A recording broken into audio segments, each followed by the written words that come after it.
अल्हम्दुलिल्लाहि वहदहु वस्सलातु वस्सलामु अला मन ला नबिय्य बअदहु व अला आलिहि व अस्हाबिहि अल्लज़ीना औफ़ौ अहदहु अल्लज़ीना हुम मफ़ातीहुर रहमति व मसाबीहुल गुरर।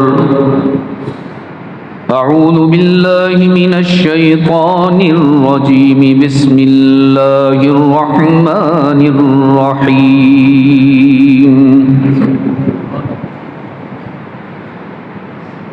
मन अमिल सालिहन मिन ज़करिन औ उन्सा व हुवा मुमिन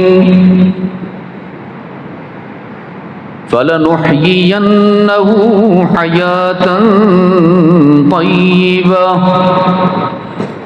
वलनजज़ियन्नहुम अजरहुम बिअहसनि मा कानू यअमलून।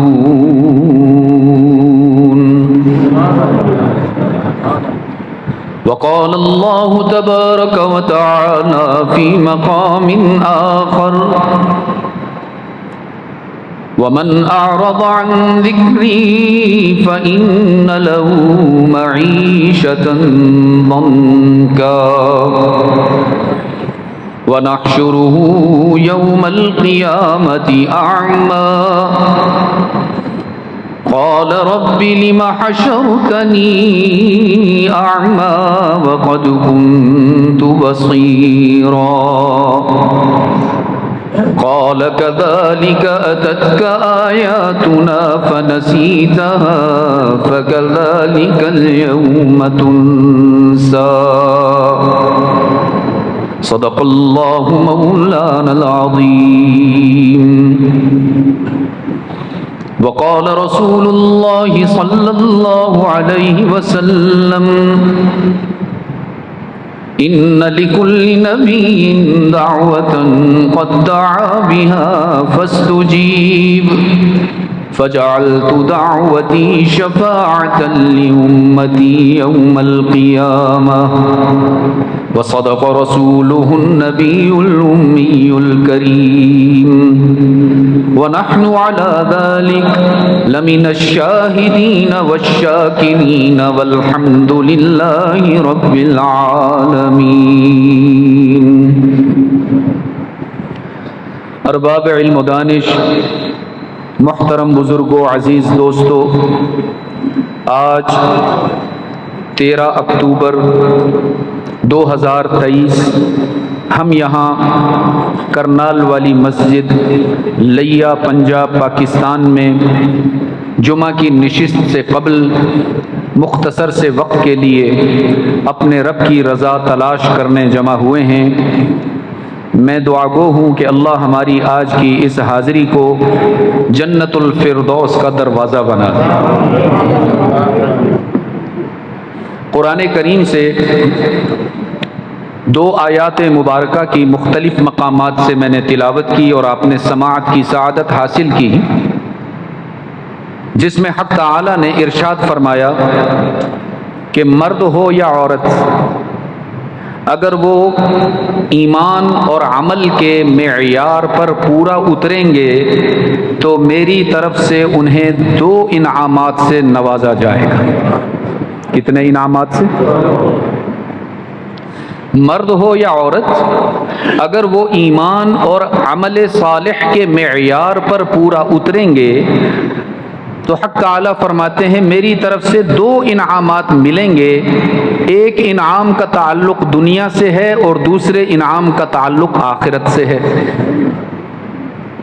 दुनियावी इनाम ये होगा कि अल्लाह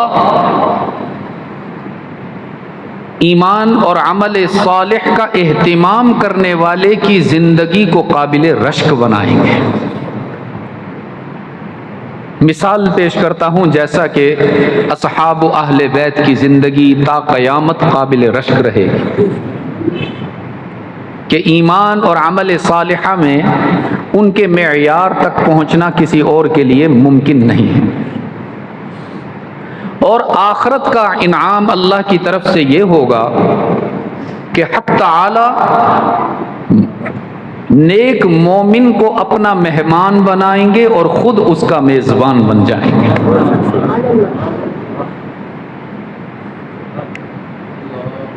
मैं अभी गुज़िश्ता कल कराची से मुल्तान पहुंचा और अभी मुल्तान से यहाँ हाजिर हुआ, तो मेरे मेज़बान हमारे हाजी साहब हैं, तशरीफ़ रखते, भाई शफीक साहब हैं। तो वो बावजूद इसके कि मुझसे उम्र में बड़े हैं, मुझसे मकाम में बुलंद हैं, अकाबिर के साथी हैं, मुझे चारपाई पर बिठाया और ख़ुद ज़मीन पर बैठे कि मेज़बान पर मेहमान का इकराम हक होता है। बल्कि हुजूर अकरम सल्लल्लाहु अलैहि वसल्लम की एक हदीस याद आई कि जो शख्स मोमिन होगा और रहमत आलम सल्लल्लाहु अलैहि वसल्लम का ग़ुलाम होगा, उस पर लाजिम होगा कि वो अपने मेहमान का इकराम करेगा। फलयुक्रिम दैफ़ा, ये हदीस के अल्फाज। तो अब मैं इससे अच्छा क्या आपके सामने तर्जमा करूँ, वलनजज़ियन्नहुम अजरहुम का, कि अल्लाह खुद मेज़बान बनेगा और आप सबको अपना मेहमान बनाएगा। चुनांचे एक और हदीस मुझे याद आ गई बड़े अरसे के बाद कि जब अहले जन्नत अल्लाह का दीदार फरमाएंगे, अल्लाह अकबर, यही जुमा का दिन होगा। फरिश्ते इस दिन को यौमुल जुमा नहीं कहते, फरिश्ते इस दिन को यौमुल मजीद कहते हैं कि जुमा का वो दिन होगा जब तमाम जन्नतियों को अल्लाह एक जगह इकट्ठा फरमाएंगे और हस्बे मरातिब सबकी निशिस्त लगेगी। आम जन्नती होंगे, फिर मुकर्रब बंदे होंगे अल्लाह के, फिर औलिया होंगे, फिर सुलहा होंगे, फिर सहाबा होंगे, उलमा होंगे, अंबिया होंगे, और सबसे बुलंद निशिस्त होगी मुहम्मदुर रसूलुल्लाह सल्लल्लाहु अलैहि वसल्लम की। और उस रोज़ हक़ ताला, बहुत गौर से सुनिएगा, उस रोज़ हक़ ताला अपने और अपने बंदों के दरमियान सारे हिजाबात और पर्दे हटाकर बराह रास्त अपनी ज़ियारत करवाएंगे। ये कब होगा? कौन सा दिन? जुमा का दिन। एक और हदीस याद आ गई, आम जन्नतियों को अल्लाह का दीदार सिर्फ जुमा के रोज नसीब होगा, जबकि जन्नतुल फिरदौस में जाने वाले जन्नतियों को रोजाना 2 मरतबा अल्लाह का दीदार नसीब होगा। इसलिए आप सल्लल्लाहु अलैहि वसल्लम ने फरमाया, जब अल्लाह से जन्नत मांगो तो जन्नतुल फिरदौस का सवाल किया कर। एक और हदीस, ये आज तो आपकी बरकत है भाई, माशाअल्लाह, अल्लाह अकबर, वो पुरानी पड़ी हुई चीजें अजीब कमाल की है हजरात, अल्फाज भी याद आ गए हैं। इन्नल्लाह यतजल्ला लिन्नासि आम्मतन वली अबी बकरिन खासतन, अल्लाह तमाम जन्नतियों को अपना आम दीदार करवाएंगे और अबू बकर को अपना खास दीदार करवाएंगे। आम दीदार का क्या मतलब है, आपको समझाने के लिए अर्ज करूं। जैसे 14वीं का चांद चमक रहा हो, सब उसको देख रहे हो, एक का देखना दूसरे के लिए रुकावट नहीं बनता, सब देख रहे हैं 14वीं का चांद है। अल्लाह की ज़ियारत होगी, सारे जन्नती एक ही वक्त में देख रहे होंगे, लज्जत उठा रहे होंगे। लेकिन अब जब अबू बकर का वक्त आएगा ज़ियारत का, तो अल्लाह सबकी आंखों को नीचे फरमाएंगे अबू बकर अब तू है और मैं, वली अबी बकरिन खासतन। तो यौमुल मजीद क्यों कहा जाता है कि जुम्मा के रोज़ अल्लाह की ज़ियारत नसीब होगी और अल्लाह के अनवारात में से जन्नतियों को रोशनियाँ मिलेंगी, जिससे उनके हुस्न में मज़ीद इजाफा हो जाएगा। इसलिए जुम्मा को यौमुल मजीद कहा जाता है। तो उस रोज़ जब अल्लाह की ज़ियारत नसीब होगी तो जन्नती अर्ज़ करेंगे, ए अल्लाह, आज तक तो हम तुझे देखे बगैर सजदे करते रहे, हमें तो पता ही नहीं था कि तू इतना हसीन और जमील है। आज हमने तुझे देखा तो पता चला कि सजदे में अल्लाह को याद करने का क्या मतलब हुआ करता था। इजाजत दीजिए आज हम आपको देखकर आपका सजदा करें। हक ताला फरमाएंगे ना, क़द वज़अतु अन्कुम मऊनतस सुजूद, दुनिया में तुम्हारी निस्बत और थी, मैं रब था, तुम मेरे गुलाम थे। आज निस्बत बदल गई है, तुम मेहमान हो, मैं तुम्हारा मेज़बान हूँ, और अच्छा मेज़बान मेहमानों से काम नहीं लिया करता। तो हक ताला ने फरमाया जो ईमान और अमल के मेयार पर पूरा उतरेंगे, दो इनाम, एक दुनियावी कि उनकी जिंदगी काबिल रश्क होगी, और दूसरा उखरवी कि अल्लाह उन्हें अपना मेहमान बनाए। और दूसरी आयत में हक ताला ने फरमाया मन अअरद अन ज़िक्री, जो मेरी याद से गाफिल हो जाए, जो मेरी नेमतों की कदर नहीं करेगा, उसके लिए दो अजाब होंगे, एक दुनिया का एक आखिरत का। दुनिया का अजाब ये होगा फ़इन्न लहू मईशतन दंका, वो जिंदगी में भिखारी बन जाएगा, एटम बम होने के बावजूद डरता फिरेगा, ज़राई मुल्क होने के बावजूद कहत का शिकार रहेगा। इसलिए नहीं कि साइंस और टेक्नोलॉजी में कमी होगी, इसलिए नहीं कि माल और दौलत में कमी होगी, इसलिए कि वो अपनी जिंदगी के हर कदम पर अपने रब को भुला चुका हो। मन अअरद अन ज़िक्री फ़इन्न लहू मईशतन ज़न्का, अल्लाह उसको काबिल इबरत बनाएगा। लोग कहेंगे शुक्र है कि हम ये नहीं हैं। और आखिरत का क्या अंजाम होगा? वनहशुरुहु यौमल क़ियामति अअमा, हश्र के रोज जब कब्र से उठाया जाएगा तो आंखों से नाबीना हो चुका, चीखेगा चिल्लाएगा रब्बी लिमा हशरतनी अअमा, अल्लाह मैं तो दुनिया में अपनी आंखों से सब कुछ देखता था, आज मेरी आंखें काम क्यों नहीं कर रही? हक ताला फरमाएंगे कज़ालिका अततका आयातुना फनसीतहा फकज़ालिकल यौम तुनसा, दुनिया में मेरी शरीयत तेरी तरफ मुतवज्जे होती थी, मेरा कुरान तुझे अपने दामन में ले लेने के लिए बेकरार होता था, मेरा महबूब तेरे लिए कुर्बानियां देकर आया था, तूने उन सबको नजरअंदाज कर दिया, आज मैंने तुझे नजरअंदाज कर दिया। तो अजीज़ान गिरामी, अल्लाह ने हमें बड़ा समझदार बनाया है। हम डूबते हुए कारोबार में इन्वेस्टमेंट करने के बजाय उस कारोबार से निकलने की फिक्र में होते हैं हर वक्त। कहीं हमारा रुपया, हमारा माल जाया ना हो जाए, ये तो कारोबार डूब रहा है, इसमें इन्वेस्ट भी नहीं करना। और अगर पहले से कोई प्लॉट खरीदा हुआ है और सोसाइटी की कीमतें नीचे जा रही हैं तो हम डीलर से कहते हैं भाई मेहरबानी करो, सस्ता बेचो, निकालो हमें बाहर। ऐसा है कि नहीं? दुनियावी कारोबार के मामले में तो हम बहुत समझदार हैं, बहुत हसास हैं, लेकिन जब आखिरत के बिजनेस की बात आती है वहां हम क्यों ठोकर खा जाते हैं? याद रखना अजीज दोस्तों, रब्बुल इज्जत ने इन्वेस्टमेंट का तरीका भी बताया है, सलीका भी बताया है, इन्वेस्टमेंट भी बताई है। इन्वेस्टमेंट है हमारी नेकियां जो कई हजार गुना लौटाकर हमें अजर की सूरत में वापस की जाएंगी, और इन्वेस्टमेंट का तरीका है मुहम्मदुर रसूलुल्लाह। आप करोड़ों नेकियां कर लें, लेकिन अगर रहमत आलम की इत्तिबा नहीं होगी, एक भी इंदल्लाह मकबूल ना होगी। एक छोटी सी मिसाल पेश करता हूं। तहज्जुद की नमाज में सुन्नत यह है कि 2-2 रकात करके पढ़ी जाए। किसी रोज आपको बहुत अल्लाह पर प्यार आ गया और आप चाहें कि नहीं आज मैं 2 रकात के बजाय 3 रकात पढ़ लूं, या 5 रकात पढ़ लूं, या 7 रकात पढ़ लूं, या 100 रकात पढ़ लूं, आप पढ़ते चले जाइए, पढ़ते चली जाइए, सुन्नत का सवाब आपको 2 में ही मिलेगा,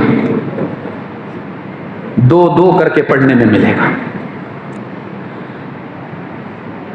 इसी तरह अजीज दोस्तों, नमाज में हमारा दिल करता है हम 2 के बजाय 3 सजदे कर लें, 3 के बजाय 3000 कर लें। वो 3000 अल्लाह के यहाँ कबूल नहीं होंगे, 2 अल्लाह के यहाँ कबूल होंगे, क्योंकि मोहम्मद ने भी 2 ही सजदे करके दिखाए हैं। इबादात में अपनी मर्जी नहीं चला सकते तो मामलात में कैसे चला सकते? याद रखिएगा अजीज दोस्तों, मैं कहा करता हूं दोस्तों से, अल्लाह अगर हमें किसी और नबी की उम्मत में पैदा कर देते, हज़रत आदम की उम्मत में हम होते, हज़रत नूह की उम्मत में होते, हज़रत मूसा की उम्मत में होते, हज़रत ईसा की उम्मत में होते, हज़रत इब्राहीम के उम्मती बनते, इस्माइल के उम्मती बनते, तो भी हमारे लिए सआदत की बात थी। लेकिन कुर्बान जाऊं अल्लाह की रहमत पर, कुर्बान जाऊं अल्लाह की हमसे मोहब्बत पर कि अल्लाह ने हमें किसी आम नबी का उम्मती नहीं बनाया, अल्लाह ने हमें अपने महबूब का उम्मती बनाया। वो महबूब जिसको अल्लाह ने हुस्ने कायनात का नुक्ता इंतहा बनाया है। मैं खास तौर पर अपने नौजवानों से ये बात करना चाहूंगा, किसी और को आइडियल हम तब बनाएं, किसी और को महबूब उस वक्त बनाएं, किसी और के चेहरे को, उसके बालों को, उसके लिबास को हम तब अपनाएं जब हमारे नबी में कोई कमी नजर आए। अल्लाह ने हमारे नबी में कमी रखी ही नहीं, बल्कि उनको इतना हसीन बनाया है कि मैं अर्ज किया करता हूं, जहां सारी कायनात के हसीनों के हुस्न का इख्तिताम होता है, वहां से मोहम्मद अरबी के हुस्न का आगाज होता है। मेरे आका के हुस्न का इख्तिताम क्या है? कायनात का कोई इंसान जान ही नहीं सकता सिवाय रब्बुल आलमीन कि वो जानता। और इस पर एक वाक़या अर्ज करता हूं जो शायद आपने पहले कभी ना सुना हो। एक मशहूर सहाबी हैं जिनको शायर रसूल कहा जाता है, रहमत आलम सल्लल्लाहु अलैहि वसल्लम के दरबार के खास शायर थे, हमारे आका की मिदहत जिनका तुर्रा इम्तियाज थी। आज भी उनकी कही हुई नातें हमारे बच्चे बच्चे गुनगुनाते हुए नजर आते हैं। शायद आप मेरा इशारा समझ गए हो। हजरत हस्सान इब्ने साबित रजी अल्लाह ताला अन्हु, जिनकी मशहूर नात है वह अहसनु मिनका लम तरा कत्तु ऐनी व अजमलु मिनका लम तलिद, ये बच्चे बच्चे पढ़ते हैं। आज मैं आपको ये बताना चाहता हूँ कि हस्सान इब्ने साबित ने इस्लाम कैसे कबूल किया और हस्सान इब्ने साबित की ज़िंदगी की सबसे पहली नात कौन सी थी। मुशरिकीन मक्का बहुत सारा माल और असबाब, दराहिम, दनानीर, सोना चांदी और यमन की चादरें वो लेकर हज़रत हस्सान इब्ने साबित की खिदमत में आए। उस वक़्त तक हस्सान मुसलमान नहीं हुए थे और कबूल इस्लाम से कबल भी हस्सान बहुत मशहूर शायर थे। आज तक हमारी इस्लामिक यूनिवर्सिटी इस्लामाबाद में उनकी शायरी पढ़ाई जाती है, ज़माना इस्लाम से पहले की भी।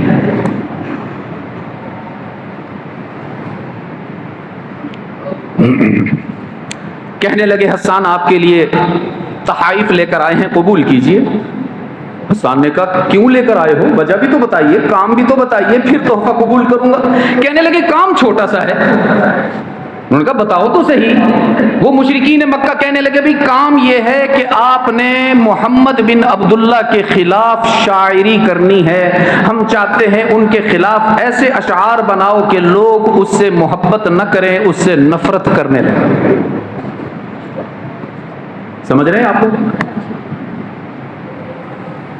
हस्सान ने कहा ठीक है बना लेता हूं, ये तो मेरे बाएं हाथ का खेल है, मैं हूं ही शायर, मेरे लिए कोई मुश्किल नहीं है, ये तो बहुत आराम से काम हो जाएगा।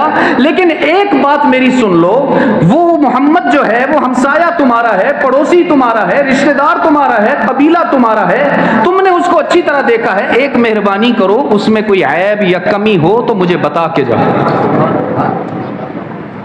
तुम बताओगे ना कोई ऐब, कोई कमी, कोई नक्स, कोई कमजोरी, तो फिर मैं उसको बुनियाद बनाकर शायरी की इमारत तामीर करूंगा, वो मेरा काम है।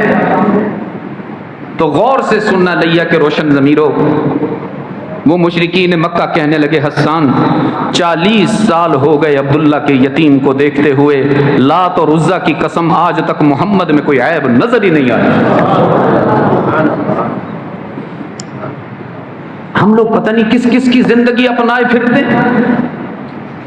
जिनमें किसी जानी दुश्मन को भी ऐब नजर न आ सका। हमें ना उनका चेहरा अच्छा लग रहा है, ना उनका लिबास अच्छा लग रहा है, ना उनकी तिजारत के उसूल पसंद आ रहे हैं, ना उनकी खुशी गमी की तालीमात पसंद आ रहे हैं।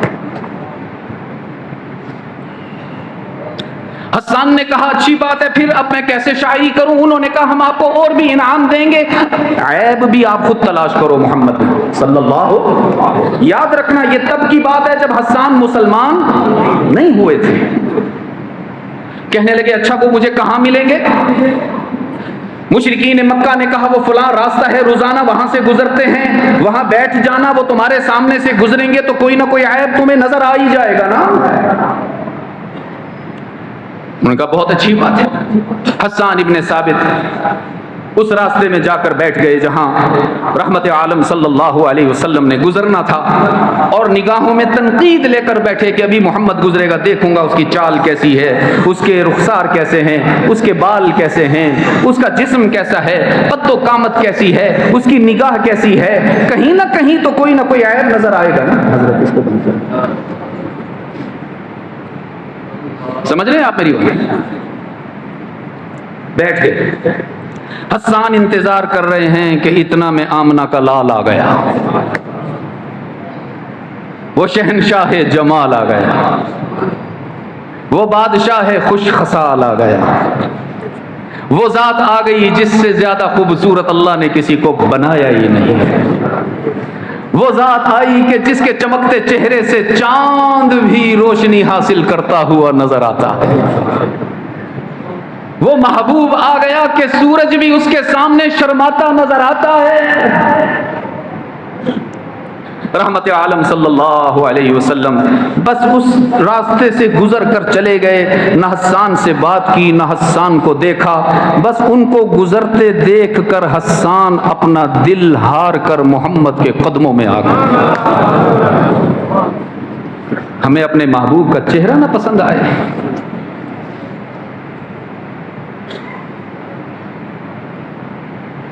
वहां से उठे, सारा सामान हीरे मोती जवाहरात उठाए, उनको एक गठड़ी में बंद किया और कमर पर लटकाया और सीधा मुशरिकीन मक्का के पास जाकर कहने लगे कमबख्तो, कितने नादान हो तुम, इबलीस के गुलाम हो तुम, मुझे उस जात में ऐब ढूंढने पर लगाया जिसमें ऐब होना तो दूर की बात है, ऐब उसके करीब से भी नहीं गुजरा है।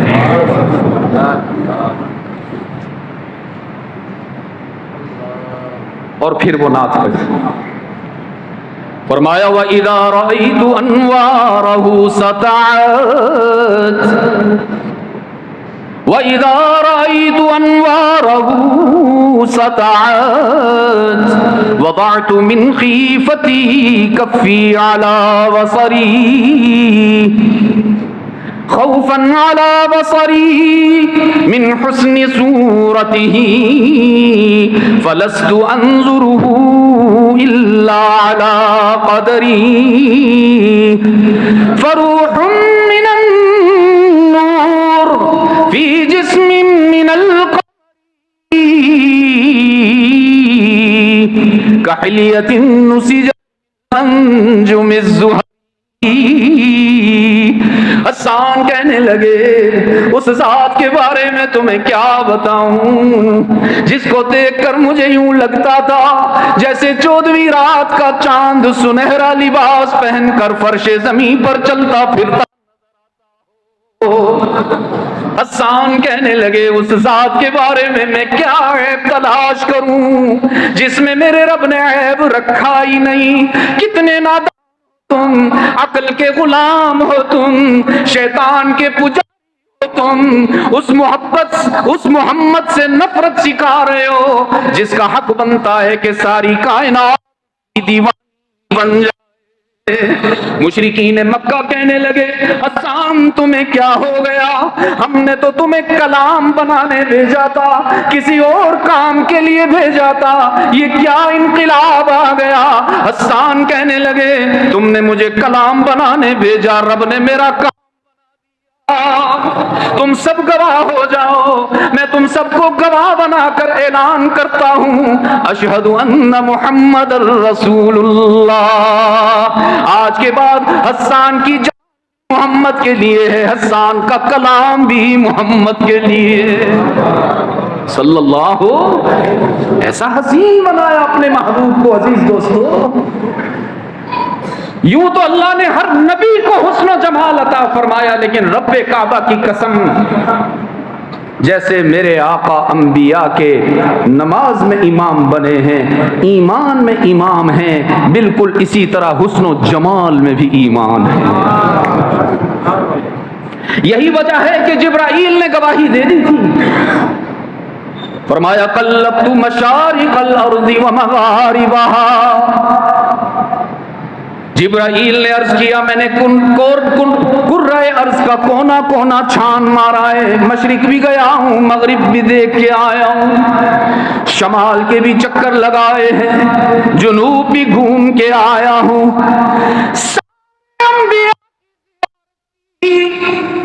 आदम से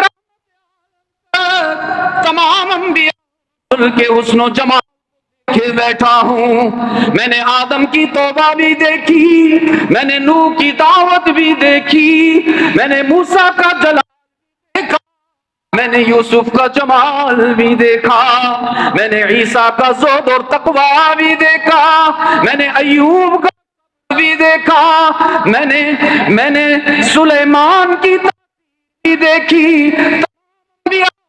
को देखने के इस्राईल कह रहे हैं, मुझे पैदा करने वाले रब की लम नारा अहदन अहसना अजमला अनवरा मिन मुहम्मदिन सल्लल्लाहु अलैहि वसल्लम।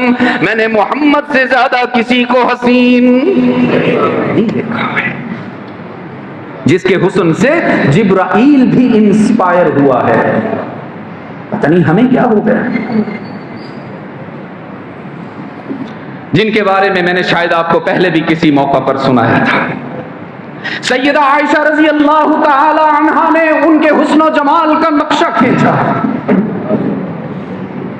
फरमाया रअसुहु मिनल बरका व सदरुहु मिनर रहमा व रिजलाहु मिनल इस्तिक़ामा व यदाहु मिनस सखावा व क़ल्बुहु मिनल ईमान व शफ़ताहु मिनल हम्द व लिसानुहु मिनल ज़िक्र व ऐनाहु मिनल हया व वजहुहु मिनर रज़ा।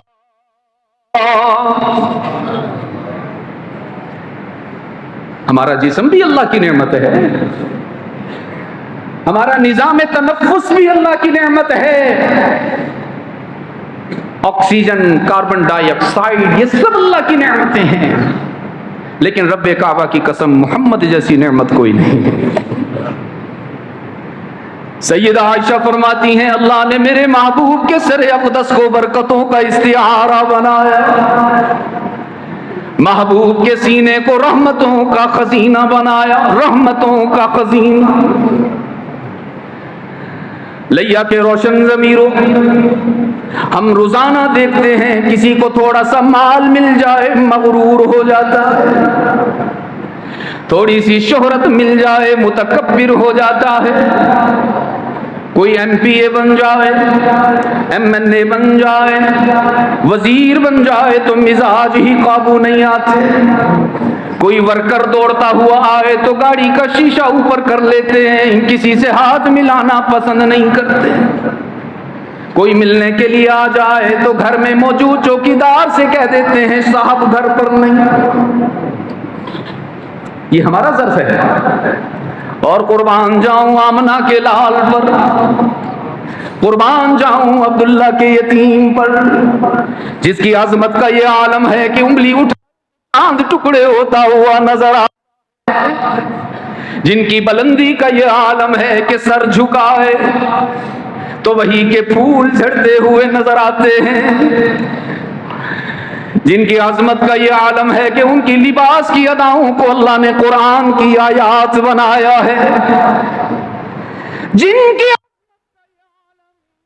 के सिदरत सैयदुल मलाइका इब्राहीम के कदम रुकते नजर आते और मोहम्मद के कदम आगे बढ़ते हुए नजर आते हैं, जिनकी अजमत का ये कि जिस शहर में चलते फिरते हैं अल्लाह उसके दरो दीवार को अर्श मुअल्ला पर याद करता है, जिनकी अजमत का ये कि जन्नत की चाबी उनके हाथ आई गई, जिनकी अजमत का ये आलम कि दुनिया और आखिरत की इज्जतें उनके कदमों में रख दी गई, जिनकी अजमत का ये आलम कि चादर ओढ़ कर आ जाए तो कुरान की जाए, कंबल ओढ़ कर आ जाए तो कुरान की आयत बन जाए, जिनकी अजमत का ये कि सारे नाम अल्लाह है, बस मोहम्मद है जिसको अल्लाह ने, जिनकी अजमत का ये कि कायनात का जर्रा ये चाहता है कि अल्लाह मुझसे खुश हो जाए और अल्लाह चाहता है मुझसे खुश हो जाए, जिनकी आजमत का ये आलम है कि तमाम अंबिया पर जन्नत में दाखिला मना है जब तक मोहम्मद जन्नत में न दाखिल हो जाए। इन्नल जन्नता लहुर्रिमत अलल अंबिया हत्ता तदखुलहा, हत्ता आला ने फरमाया मेरे महबूब जन्नत में तमाम अंबिया भी नहीं जा सकते जब तक तेरे कदम न जन्नत में लग जाए। जिनकी आजमत का ये आलम है कि यतीम की हैसियत से दुनिया में आए हैं, अपने वालिद अब्दुल्ला का दीदार भी न कर सके हैं, 6 साल की उम्र में अपनी वालदा के साया शफ़क़त से भी महरूम हुए हैं, 8 साल की उम्र में दादा भी रुखसत हो गए, लेकिन आजमत का ये आलम कि यतीम की हैसियत से दुनिया में आने वाला शब-ए मेराज मस्जिद अक्सा में तमाम अंबिया मौजूद हैं। हक़ ताला फरमा रहे आदम से ईसा तक सारे नबी सफों में आ जाएं, फलयतक़द्दम या सब मुक्तदी बनेंगे और मोहम्मद सारे नबियों का इमाम बनेगा। अजमत का ये आलम, लेकिन कुर्बान जाओ अपने महबूब पर, मेरे माँ बाप कुर्बान, मेरी औलाद कुर्बान, सारी कायनात कुर्बान, अजमत की बुलंदियों पर होने के बावजूद गुरूर और तकब्बुर मोहम्मद को छू कर भी नहीं गुजरा है। उनकी चाल बताई गई, यमशी तकफ्फुअन, बादशाहों की तरह कंधे चौड़े करके सीना फुला के कदम नहीं रखते थे, गुलामों की तरह इज्जो इंकिसार से कदम जमीन पर रखकर चला करते थे। तवाज़ो का ये आलम, सारी सारी रात रहमत आलम आंसू बहाया करते हैं। सैयदा आयशा फरमाती हैं रातें थक जाया करती थी, मोहम्मद नहीं थकते थे, अंधेरे करते थे, मोहम्मद नहीं हारते थे।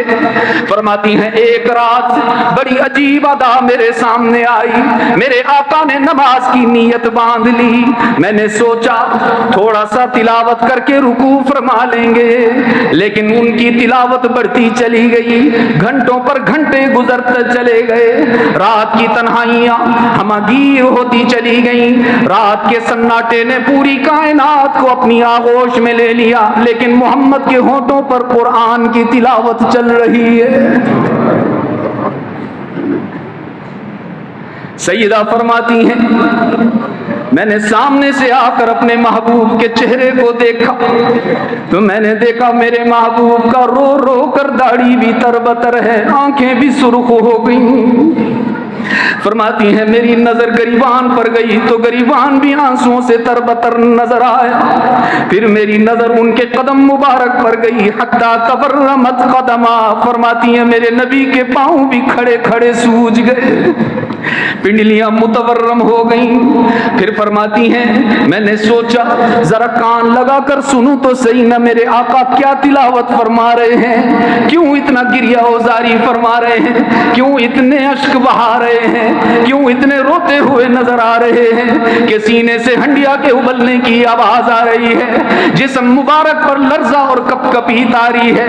फरमाती हैं मैंने कान लगाकर सुना, जरा सुनो तो सही क्या तिलावत फरमा रहे हैं। फरमाती हैं सूरह बकरा की तिलावत नहीं, सूरह आले इमरान की तिलावत नहीं, सूरह रहमान की तिलावत नहीं, सूरह यासीन की तिलावत नहीं। फरमाती हैं बि आयतिन मिनल कुरानी कुल्ल लैला, सारी रात मेरे नबी ने बस एक आयत पढ़ते हुए गुजार दी है। आंसुओं की बरसात है, ऐसे आंसू गिर रहे थे जैसे सावन की झड़ी लगी हुई हो, कोई वक्फा नहीं, कोई थकन के आसार नहीं। अल्लाह फरमाती हैं इन तुअल्लिबुहुम फइन्नहुम इलाहुल आलमीन, अगर तू मेरी उम्मत के गुनाहगारों को सजा दे तो तुझे कोई नहीं रोक सकता, तेरे अपने बंदे हैं जो चाहे कर ले। व इन तगफिर लहुम, लेकिन मैं जो तेरा महबूब होकर तेरे सामने आंसू बहा रहा हूं, रातें थक रही हैं, मोहम्मद नहीं थक रहा। अगर तू मेरे आंसुओं को पसंद फरमा, अगर तू मेरी आजिज़ी की कीमत लगा, अगर तू मेरी तवाज़े को कबूल फरमा, तो मेरी गुजारिश ये है कि मेरी उम्मत को अजाब ना देना, उनको माफ मेरे साथ जन्नत में भेज देना।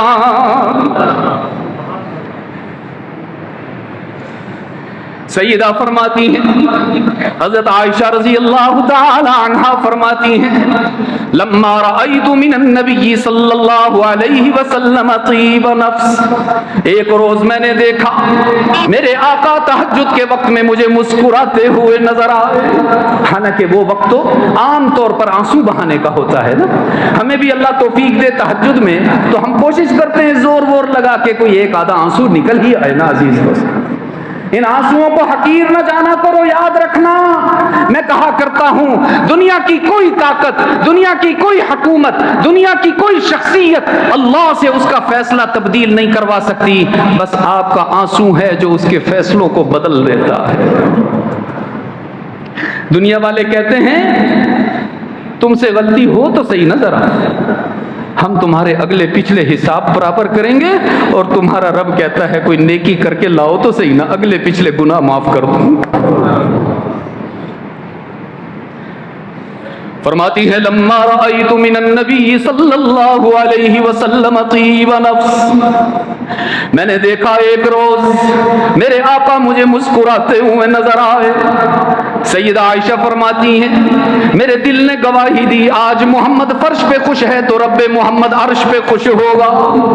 मुनासिब मौका है, कुछ आज डिमांड कर लूं, कोई मुतालबा मनवा लूं, कोई बात पूरी करवा लूं, तो अर्ज के अल्लाह के महबूब आज आपसे कुछ कहना चाहती हूं। रहमत आलम ने फरमाया बोलो आयशा क्या कहना चाहती हो। तो अजीज दोस्तों, हमारी वालदा मोहतरमा ने सोने की चूड़ियां नहीं मांगी, कंगन नहीं मांगे, ज्वेलरी नहीं मांगी, लिबास का सवाल नहीं किया, कोई रकबा अपने नाम नहीं करवाया, कोई जायदाद में हिस्सा नहीं मांगा। सैयदा आयशा अर्ज करने लगी उदउल्लाह ली या रसूल अल्लाह, इलाहुल आलमीन से मेरे लिए दुआ करें कि अल्लाह मुझे जन्नत में आपका साथी बना दे। रहमत आलम ने हाथ उठा दिया, है वो तो गैरों के लिए दुआएं करता चला गया, अपनों को कैसे महरूम कर दे। फरमाया अल्लाहुम्मा ग़फ़िर ली आयशा। लैया वालों कितने नादान है वो लोग जिस माँ के लिए रहमत आलम दुआ करते जा रहे हैं उसी माँ पर बदजुबानी कर रहे हैं। कितने नालायक हैं वो लोग जिनकी अजमत के कसीदे कुरान सुना रहा है, तुम्हारी जबान पर उनकी तारीफ के अल्फाज जारी नहीं होते। रहमत आलम ने फरमाया अल्लाहुम्मा ग़फ़िर ली आयशा मा तक़द्दमत मिन ज़म्बिहा व मा तअख़्ख़रत। इलाहुल आलमीन मेरी दुआ कबूल फरमा, मेरी इल्तिजा कबूल फरमा, और मेरी आयशा की मग़फ़िरत फरमा कर उसे जन्नत में मेरी रफ़ाक़त अता फरमा। हज़रत आयशा बड़ी खुश हुई, फ़ज़हिकत हत्ता सकतत रअसुहा फ़ी हिजरिहा। अम्मा आयशा फरमाती हैं जैसे बच्चे हंसते हंसते लौटपोट हो जाते हैं, बेकाबू हो जाते हैं, मैं हंसते हंसते खुशी से निहाल हो गई। रहमत आलम ने बड़े प्यार की नजर से देखा और फरमाया अयसुर्रु की दुआई या आयशा, आयशा तुझे मेरी दुआ से खुशी हो रही है। सैयदना अर्ज किया अल्लाह के महबूब क्यों ना खुश हूँ, दुआ करने वाला रसूलुल्लाह है, कबूल करने वाला अल्लाह है। मकबूलियत का मौका था, इतनी खूबसूरत और अजीम दुआ, मेरी तो बात बन गई ना। जिसको भुलाए बैठे हो ना अजीज दोस्तों, जिसकी सुन्नत आज हमें अच्छी नहीं लगती, जरा दिल थाम के सुनो तो सही उन्होंने क्या कहा। उन्होंने फरमाया वल्लाही इन्नहा लदावती ली उम्मती फी कुल्ली सलाह। आयशा, जो दुआ तूने मुझसे कहलवा के एक दफ़ा करवाई है, मुझे रब की कसम है अपनी उम्मत के लिए हर नमाज में अल्लाह से यही दुआ करता हूँ।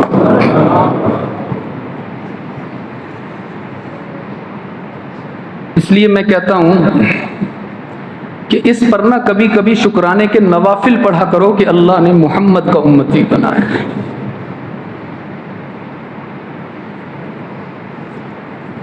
बुखारी की रिवायत है, मैं सुनाया करता हूँ और मैं अपने मौलमा के हल्के में कहता हूँ, होगा मान जिसे होगा अपने सजदों पर, मुझे कोई नहीं।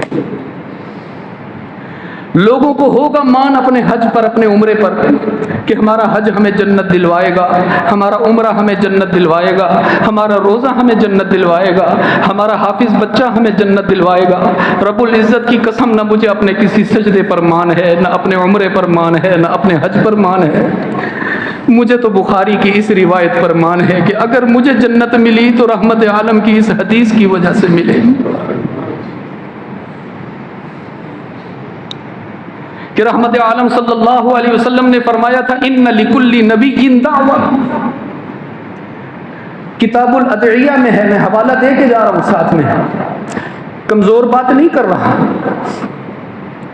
रहमत आलम ने फरमाया, मेरे सहाबा आज मैं तुम्हें एक खास बात ना बताऊं, मैंने आज तक नहीं बताई। सहाबा ने अर्ज किया, इरशाद फरमाए, हम हमतनगोश हैं। रहमत आलम ने फरमाया, अल्लाह ने अपने हर नबी और रसूल को ना एक स्पेशल दुआ दी थी, एक ख़ास दुआ दी थी। जैसे ही नबी वो दुआ करते थे अल्लाह फ़ौरन कबूल फरमाते। किसी नबी ने औलाद मंगवा ली, किसी नबी ने उम्मत से अजाब हटवा लिया, किसी ने तौबा कबूल करवा ली, किसी ने शिकम माही से रिहाई हासिल कर ली, किसी ने आग को गुलजार बना दिया। क़द दआ बिहा फस्तुजीबा, हर नबी ने अपनी अपनी स्पेशल दुआ इस्तेमाल कर ली और अल्लाह ने कबूल भी। सहाबा ने निगाह उठा के देखा अपने महबूब को, अर्ज़ किया, अल्लाह के नबी हमें नहीं पता आदम ने उस दुआ से क्या मांगा, नूह ने उस दुआ से क्या मांगा, मूसा ने उस दुआ से क्या मांगा, यूसुफ ने क्या मांगा, यूनुस ने क्या मांगा, यूशा ने क्या मांगा। ए अल्लाह के रसूल हमें ये बताओ उस स्पेशल दुआ से मोहम्मद ने क्या मांगा है। हमें पता तो चले कि वो जो अल्लाह का स्पेशल गिफ्ट था, जो रद्द होना तो दूर की बात है, मुअख्खर भी नहीं होता, लेट भी नहीं होता, आपने क्या मांगा उससे।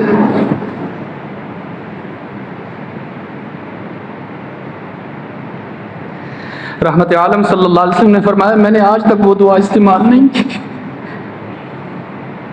मैंने उसको संभाल के अपने सीने से लगा के रखा है। सहाबा ने अर्ज किया, क्यों अल्लाह के रसूल, आपकी ज़िंदगी में कोई मौका ऐसा नहीं आया जब आपका दिल करता हो आज वो दुआ इस्तेमाल करके अल्लाह से मंगवा लूँ कुछ। रहमत आलम ने फरमाया, बड़े मौके आए मेरी ज़िंदगी में, जब मेरी सुमैया को चौक पे 2 टुकड़े किया गया, जब मेरे बिलाल को तपती हुई रेत पर लिटाया जाता था, मेरा दिल करता था आज वो स्पेशल दुआ इस्तेमाल करूँ।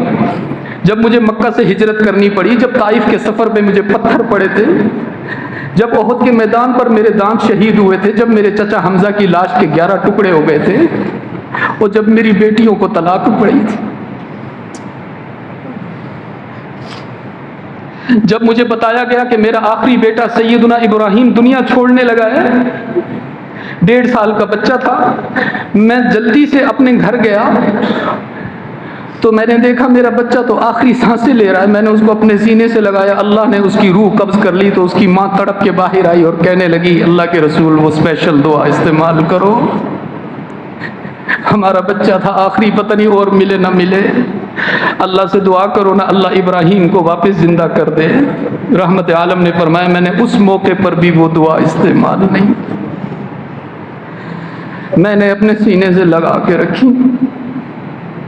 तो सहाबा ने अर्ज किया, अल्लाह के महबूब कब इस्तेमाल करेंगे, कौन सा वो मौका होगा जब आप वो स्पेशल अल्लाह का गिफ्ट इस्तेमाल करके अल्लाह से कबूल करवाएंगे जल्दी जल्दी। तो रहमत आलम ने फरमाया, नहीं इस्तेमाल करूंगा अपनी जिंदगी में। इसको संभाल के रखूंगा। जब क़यामत का दिन होगा, फजअलतु दावती शफाअतन लि उम्मती यौमल क़ियामा, जब अल्लाह मेरे किसी गुनाहगार उम्मती को कहेंगे जाओ जहन्नम में चले जाओ, और फरिश्ते उसको खींच के ले जा रहे होंगे, और वो चीख रहा होगा,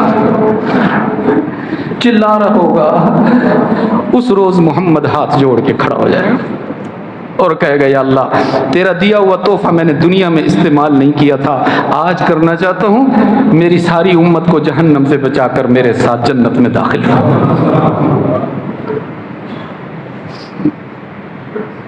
खुदा की कसम उठा के कहता हूँ,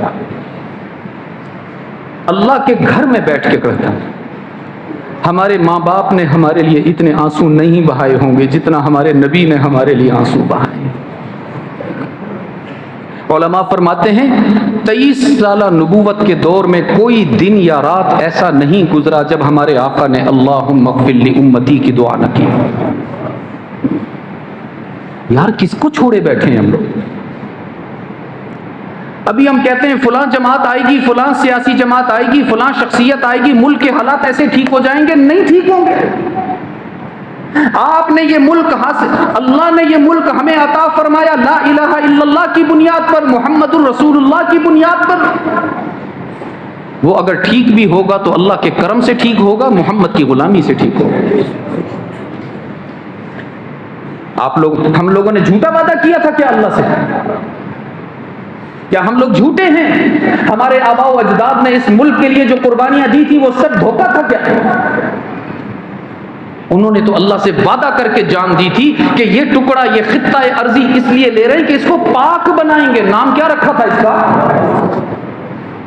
ये झूठ से पाक हो जाएगा, ये रिश्वत से पाक होगा, ये बहनों के जायदाद में हक खाने से पाक हो जाएगा, ये जिना से, शराब से पाक होगा, ये तोहमत और इल्जाम लगाने से पाक होगा, ये जज अगर अपना कलम बेच रहे हैं तो पाक होगा, वकील अगर फीस के लिए झूठे केस लड़ रहे हैं तो ये पाक होगा। और क्या हमारा मुल्क तरक्की करेगा? अल्लाह फरमाएंगे तुमने झूठा वादा किया मुझसे, तुम कहते थे पाक बनाएंगे इस मुल्क को, क्यों नहीं पाक बनाते? हमारी बिगड़ी उस वक्त तक नहीं बनेगी जब तक हम रहमत आलम की अमली गुलामी नहीं करेंगे। नारों वाली नहीं, नारों वाली गुलामी ये अल्लाह को कबूल नहीं है। अगर चंद नारे लगा ले, मैंने शायद आपको पिछली मुलाकात जो हमारी पिछले साल रबीउल अव्वल में हुई थी, मैंने आपको शरीयत के 4 उसूल बताए थे। अगर आप में से किसी को याद हो, हमारी नमाज किस वक्त है? ऐसे नमाज किस वक्त पढ़नी है? 2:15 नमाज है। मैं आखिरी अपनी गुफ्तगू के हिस्से में वही 4 उसूल आपको दोबारा याद करवा देता कि अगर उन 4 उसूलों को आप इमाम बनाकर चलेंगे तो इंशाअल्लाह दुनिया आपके कदम चूमती नजर आएगी। ये आप ही थे जो UAE की जो एमिरेट्स एयरलाइन है उसको बनाकर देने वाले आप पाकिस्तानी ही थे। आप ही थे जो लोगों की, मुल्कों की इमदाद किया करते थे, कभी जर्मनी की, कभी इटली की। आप ही थे कि आपके मुल्क का सदर अगर अमेरिका भी जाता था तो उसका रेड कारपेटेड इस्तकबाल हुआ करता था। आज हमारा फोन भी नहीं उठाया जाता। क्यों? वजह यह है कि हम 4 जगहों पर ठोकर खाए बैठे हैं। कितनी जगहों पर? आवाज नहीं निकल रही यार, इनका तो दिल कर रहा है बस अभी नमाज हो गई। 4 जगहों पर हमने ठोकर खाई हुई है। अगर हम इन 4 जगहों पर अपना रास्ता दुरुस्त कर लें, रब्बे काबा की कसम, वही रब जिसने अबू बकर और उमर के कदमों में दुनिया ला के रखी थी, वही रब आपको भी बादशाह बना सकता। आज हम सिर्फ दुआएं कर करके समझते हैं फलस्तीन जीत जाएगा। क्या हमने उन दुआओं के पूरा होने की शराइत पूरी की है?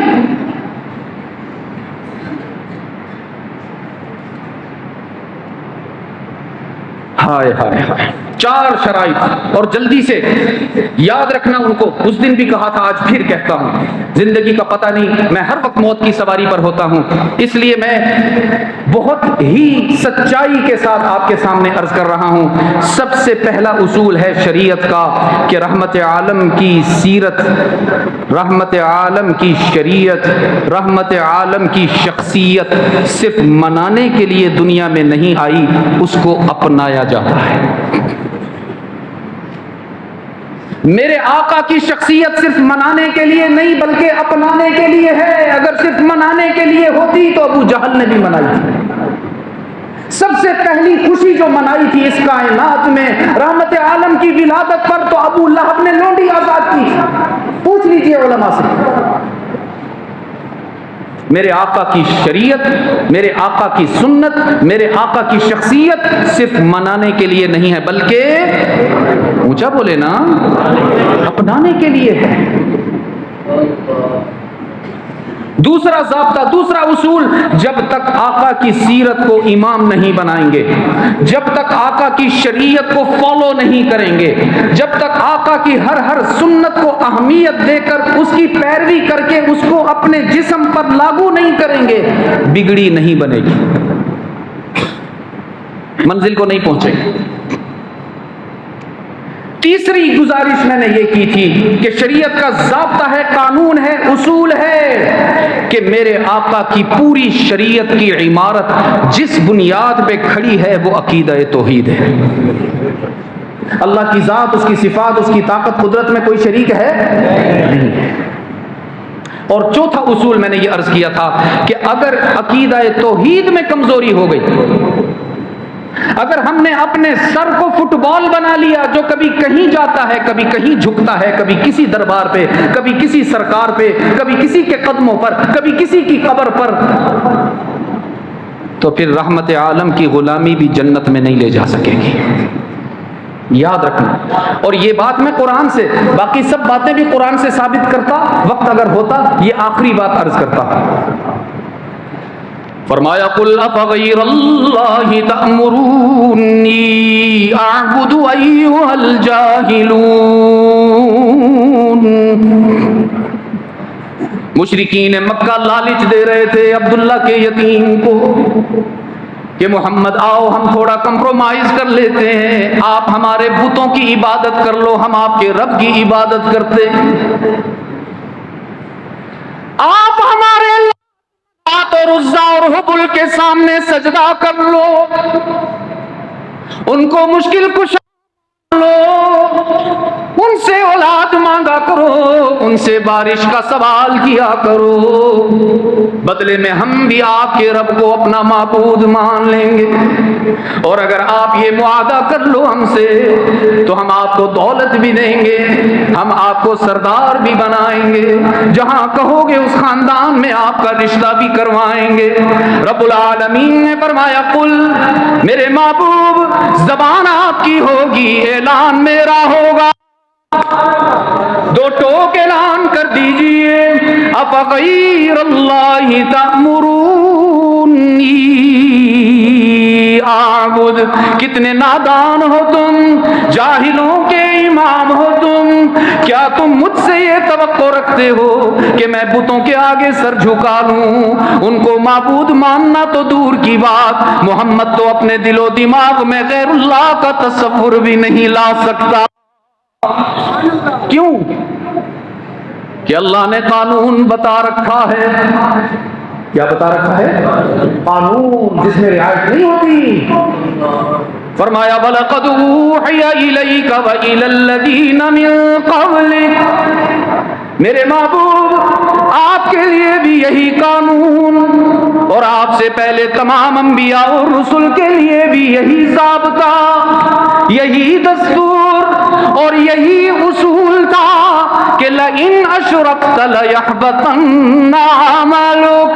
जिस नजर से तुम अल्लाह को देखते हो मेरे महबूब, अगर इस नजर से किसी और को देख लिया तो तेरा रब रूठ जा। और अगर अल्लाह रूठ गया वलतकूनन्न मिनल खासिरीन, तो फिर बिगड़ी नहीं बन सकेगी। अगर अल्लाह की ज़ातो सिफात में किसी की शिरकत को गवारा कर लिया मेरे महबूब, तो आप भी मंजिल को नहीं पहुंच पाएंगे। मेरा महबूब होने के बावजूद आप भी नुकसान से नहीं बच पाएंगे। ये अंबिया के लिए भी ज़ाब्ता है, ये रसूलों के लिए भी कानून है, ये ईमान के लिए भी कायदा है कि अल्लाह की बात में किसी को शरीक करने की इजाजत नहीं। तो अजीज दोस्तों, मेरे और आपके लिए कहां से गुंजाइश निकल आई कि हम कभी किसी को मुश्किल कुशा पुकारें, कभी हम किसी से मुश्किलात में मदद मांगे, औलाद के लिए हम दरबारों पे माथा टेकें, मालो दौलत की फरावानी के लिए लोगों के आगे सर झुकाते फिरें। याद रखना, वो अल्लाह जो अपने अंबिया को भी शिर्क की इजाजत नहीं दे रहा, वो आपको भी शिर्क की इजाजत नहीं देता। रब्बुल आलमीन ने फरमाया क़ज़ा रब्बुक, ये भी फैसला है, वो अंबिया के लिए था और ये तुम्हारे लिए है। क़ज़ा रब्बुक, अल्लाह ने कानून बना दिया, अल्लाह ने ज़ाब्ता तय फरमा दिया, अल्लाह ने उसूल लागू कर दिया। या अल्लाह क्या उसूल है? फरमाया अल्लाह तअबुदू इल्ला, किसी और की इबादत की इजाजत नहीं, किसी और को सजदे की इजाजत नहीं, किसी और से मुश्किलात में मदद मांगने की इजाजत नहीं। कोई तुम्हें औलाद नहीं दे सकता, कोई तुम्हारी बीमारियां दूर नहीं कर सकता, इल्लल्लाह। माबूद कौन है? हाँ हाँ, कुछ कुछ जवाब दुरुस्त आए हैं और कुछ कुछ को इस्लाह की जरूरत है। मेरे अजीज दोस्तों, याद रखिए, सिर्फ अल्लाह नहीं कहना, अल्लाह ही कहना है। क्या कहना है? हाँ, इसलिए कि यही फर्क था, यही फर्क है और यही फर्क हश्र के रोज भी होगा। कुछ लोग कहेंगे अल्लाह भी करता है और मोहम्मद के गुलाम कहते हैं अल्लाह ही करता है, और हम भी वालों में से नहीं। भी वालों का इमाम अबू जहल होगा, हश्र के रोज भी वाले अबू लहब के मुक्तदी होंगे, हश्र के रोज भी वाले मुशरिकों के साथी होंगे, और जो ही बोलेगा वो हश्र के रोज अबू बकर का गुलाम होगा, वो उमर और उस्मान की जमात में होगा, वो अली और मुआविया के साथियों में होगा, हसन और हुसैन उसके इमाम होंगे। वो दुनिया में भी गरज के कहेगा और आप भी गरज के कहेगा कि हम सबका खुद को, और ही पर ऐसा जर्ब लगाओ ना कि आलमे अरवाह में हमारे अकाबिर तक आपकी आवाज पहुंच जाए और वो खुश हो जाएं कि हमने जिस मिशन के लिए और जिस मकसद के लिए कुर्बानियां दी थी, लैया वालों ने उस मिशन को भुलाया नहीं है। वो आज भी करनाल वाली मस्जिद में गरज बरस के कह रहे हैं, कायनात में किसी से कुछ नहीं होता, सब कुछ करने वाला कौन है? अल्लाह। रब्बुल आलमीन ने फरमाया क़ज़ा रब्बुक, कानून है ये, इसमें कोई रियायत नहीं, ज़ाब्ता है, इसमें कोई रुखसत नहीं। अल्लाह ताबुदू इल्ला, सबका माबूद कौन, सजदा किसका, मसजूद कौन, मुश्किलात में काम आने वाला मुश्किल कुशा कौन, सारी तफसीलात अल्लामुल गुयूब को, अपने बंदों को अता करने वाला और मुश्किल आने वाला मुश्किल कुशा बीमारियां दूर करने वाला कौन। और लैया के रोशन ज़मीरों याद रखना, बच्चे से गलती हो जाए माफी मांगने के लिए वालिदैन के पास आए तो माँ बाप भी बच्चे को ताना दिया करते हैं, इतनी देर से क्यों आए हो, इतना दिल क्यों दुखा के आए हो, हमारी कुर्बानियों को भुला दिया था तुमने, हमने अपनी जवानी तुम्हें जवान करने में जाया कर दी, जब तुम जवान हुए तो हमारा घर छोड़कर चले गए, हमारी खिदमत से मुंह मोड़ लिया, अपनी बीवी के पीछे वालिदैन को नजरअंदाज कर दिया। इकलौता बेटा गलती करने के बाद माफ करने के लिए वालिदैन के पास आ तो माँ बाप ताना दिए बगैर माफ नहीं करते। कुर्बान जाऊं रब्बुल आलमीन की, एक नहीं, हजार नहीं, करोड़ नहीं, जिंदगी भर के गुनाह लेकर रब के दरबार में आओ। जवानी में नहीं आ सके, शबाब में नहीं आ सके, सफेद बाल हो गए, कमर झुक गई, माल दौलत खत्म हो गया, औलाद भी दूर होकर चली गई, रिश्तेदारों ने भी नजरें फेर ली, दोस्त यार भी कनी कतराने लगे। फिर वो बूढ़ा अल्लाह के दरबार के कहता है, इलाहुल आलमीन सारी जिंदगी तेरी बगावत में गुजार के आया हूं, लेकिन आया तेरे पास हूं, कहीं और नहीं गया, मेरे गुनाहों को माफ फरमा। रब्बुल आलमीन फरमाते हैं, मैं अपने गुनाहगार बंदे को ताना भी नहीं देता, उसके आने में देर हो सकती है, मेरे राजी होने में देर नहीं होती। और ये कोई अनोखी बात नहीं है, ये कोई नई बात नहीं कर रहा आपके साथ, ये वही बात है जो रहमत आलम से चलती हुई आई।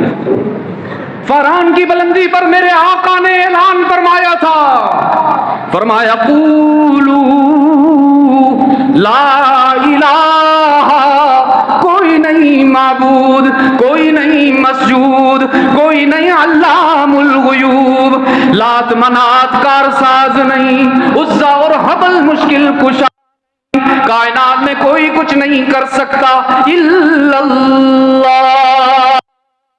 सब कुछ करने वाला है। यही वो सबक है जो आपके वालिदैन ने आपको पढ़ाया। बचपन में माँ अपनी गोद में लेकर आपसे कहलवाती थी, वालिद आपको अपने कंधे पर सैर भी करवाता था और साथ में कहलवाया भी करता था, ला इलाहा इल्लल्लाह। आप भी कहलवाते हैं ना बच्चों को? हाँ, कहलवाया करें, थोड़ा सा टाइम बच्चों को भी दिया करें, सारा वक्त मोबाइल के लिए ना रखा।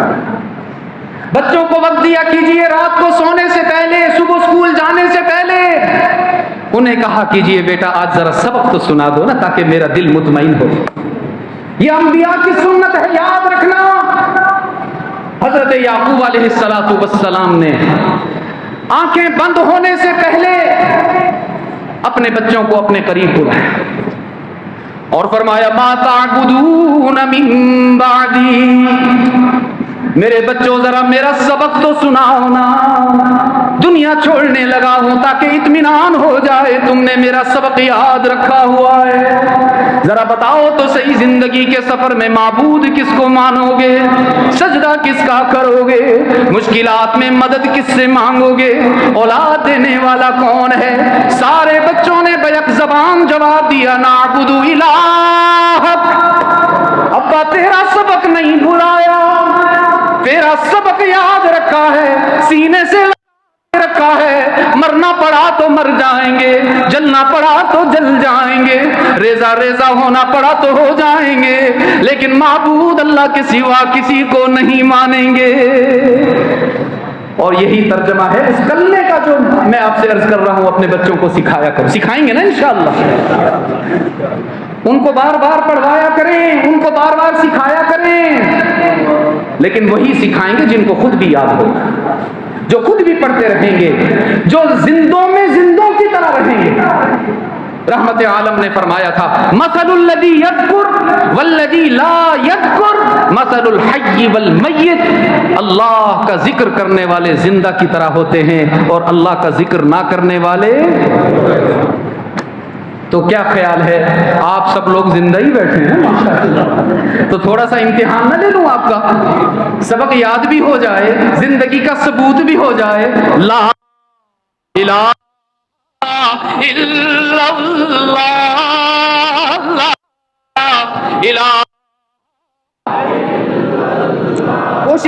कोशिश कीजिए कि आवाज दिल से निकल आए, ला इलाहा इल्लल्लाह,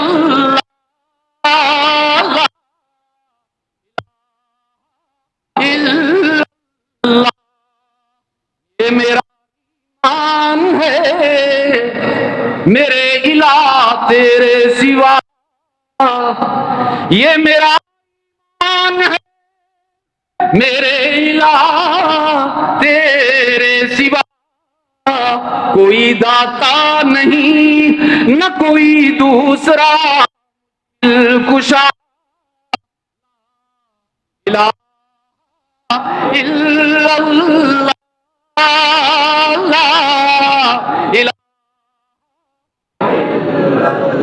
और इसका तर्जमा है ये कि हम सबका माबूद कौन, ही न भुलाना इसको, न भुलाना ही को। लोग चाहेंगे तुम थोड़ा सा कंप्रोमाइज कर लो, थोड़ा सा भी कह दो, लेकिन याद रखना मेरे आका ने फरमाया था, ला तुशरिक बिल्लाही इन कुतिलता औ हुर्रिकता औ सुल्लिबता। कोई तुम्हें कत्ल कर दे, कोई तुम्हें फांसी पर लटका दे, कोई तुम पर अंगारे दहका कर तुम्हें बारबेक्यू कर दे, सब गवारा कर लेना, ला तुशरिक बिल्लाह ही कहना कभी भी नहीं कहना। मेरे अजीज दोस्तों, आप सबकी मोहब्बतों का शुक्रगुजार। हमारे बुजुर्गवार हाजी शफीक साहब ने बहुत मोहब्बत का इजहार फरमाया कि इन्होंने मुझे याद फरमाया। तय तो हमारा ये था कि 13 रबीउल अव्वल का जुमा मुझे आपको हाजिर होना था, लेकिन वो इत्तेफाक ये हुआ कि चांद ज़रा देर से निकला। चांद नज़र भी ज़रा देर से ही आता है ना जी। हाँ जी, तो इसलिए फिर जुमा मुझे दीपालपुर में पढ़ाना हुआ, तो मैं नहीं हाजिर हो सका। बहरहाल अल्लाह हम सब की हाज़िरी कबूल फरमाए। हमारे अकाबिर, हमारे असातिज़ा किराम जो यहाँ तशरीफ़ लाते रहे, आपके अकायद की इस्लाह फरमाते रहे, अल्लाह उन सब की मग़फ़िरत फरमाए।